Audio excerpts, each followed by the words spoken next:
For people like Z, being forced to pack up their belongings at Crab Park is a familiar feeling. She was a camper at Oppenheimer Park as well. I was decamped at that time, and I'm going to be decamped again, even though I have nowhere to be.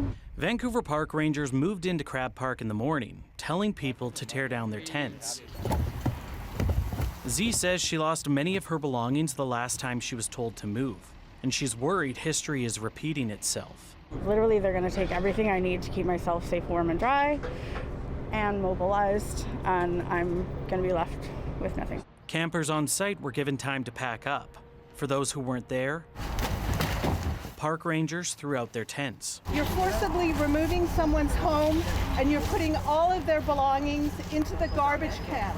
Some bystanders objected. The woman who lives in that tent wasn't here at the moment. She's going to return to a blank piece of grass with her tent and all her belongings somewhere. Park rangers were enforcing a bylaw on behalf of the Vancouver Park Board. It requires temporary shelters to be taken down during daytime hours. The board says that's to balance the needs of those who want to visit the park during the day. Less than a month ago, the city cleared people from this encampment to clean the area. They set up a designated site where campers could leave their tents up.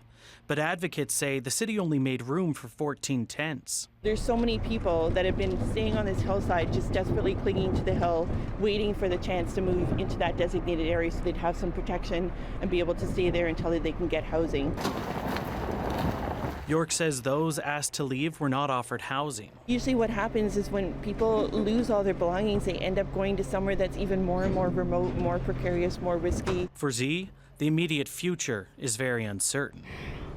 Yeah, I don't know where I'm going to go tonight and indefinitely.